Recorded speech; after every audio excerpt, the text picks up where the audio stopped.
Most players, even if they have the talent to do so, have no idea how to actually score the ball at a high rate. And a lot of this is because we watch so many highlights, we don't get a full picture of how it's actually done. And I think it's safe to say that if you average 20 points at any level, you've got a pretty good chance to get to the next. So after this video, I think you'll have a completely different perspective on how simple it can be and should be to put up 20 plus points. Not saying it's easy, not saying all of us can even do it, but this is more so to make a point and notice how the beauty is in the simplicity here. And if you want help developing the skills, the athleticism, the mindset to do this, check out the Ultimate Development Program on the Virtual Academy, where you have everything you need in one place to improve as a hooper.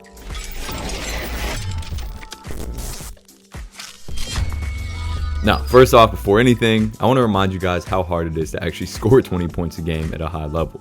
In the NCAA tournament, there have been, I want to say, 56 or something like that games played so far. So you would expect there to be a lot of big performances, right? Can you guys guess how many 20-point performances there have been in those 56 games? 80. That's a good guess. 90?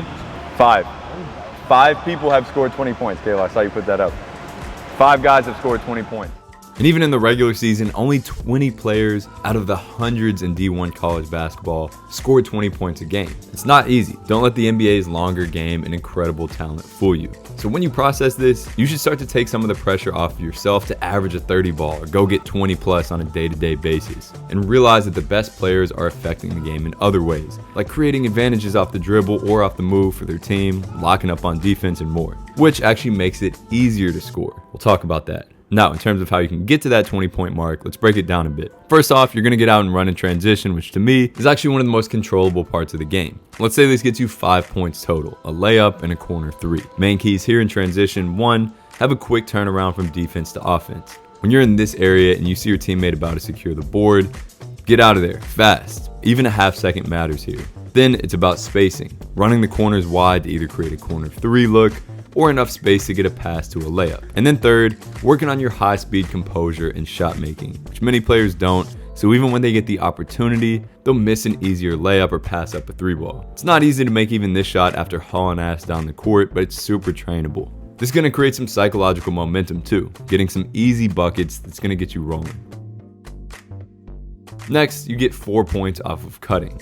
I guarantee you, if you play 20 minutes a game, you'll have at least 10 opportunities, and that's probably an understatement, to cut to the basket where defenders turn their heads, get shifted out of position, and a lane is open. But most players capitalize on 0 of them. So if you learn the patterns in the game, like the baseline 45 principle, where on baseline drives you look to 45 cut,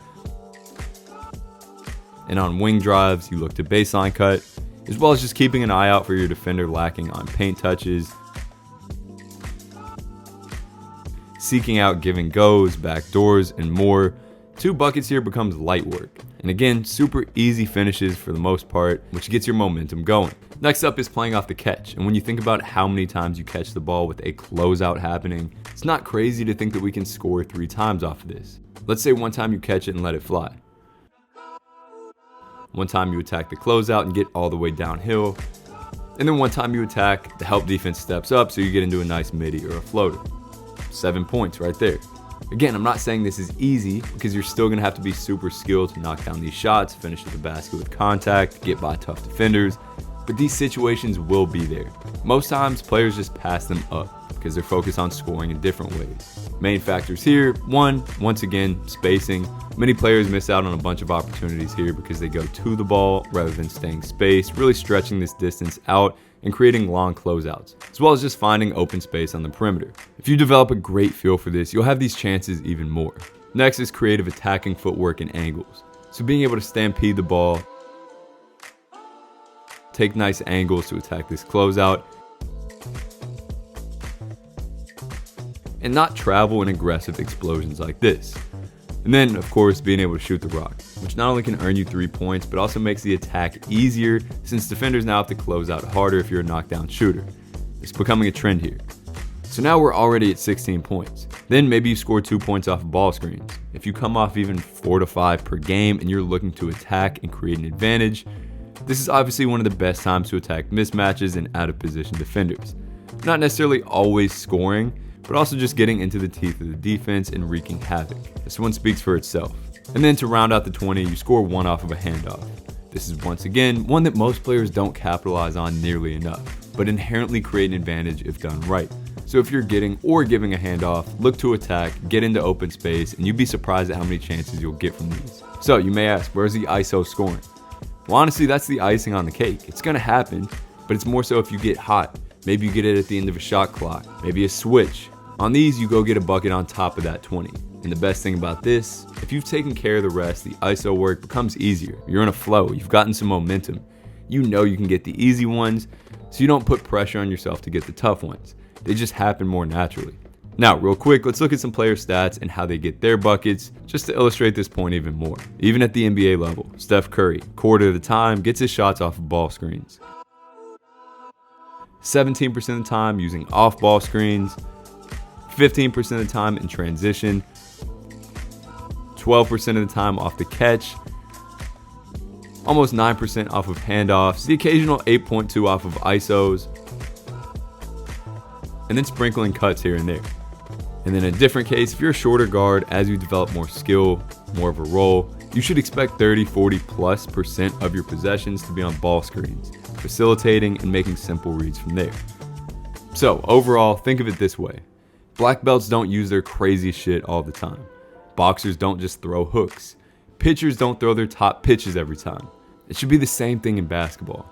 You should be focused on building the most skill you possibly can, but actually using as little of it as possible in a game.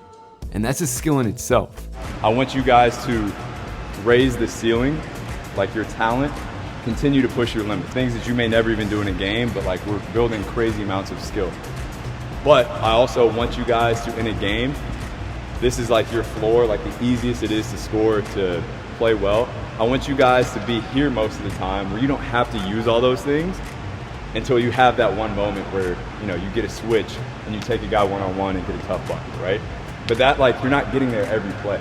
So I want you guys to continue to raise that ceiling of like how talented, how skilled, how crazy you can get, but also aim or make an effort to play down here most times where you're using 20% of the skills that you have. Does that make sense?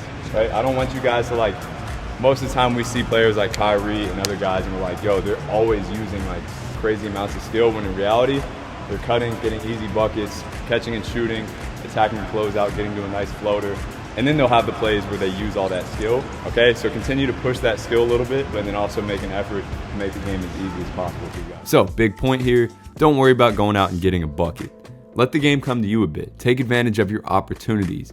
And when you don't get them, don't fret. These can rack up quickly. And even if you play less minutes, you can take this same approach to scoring 10 points, right? It's more so about the mindset.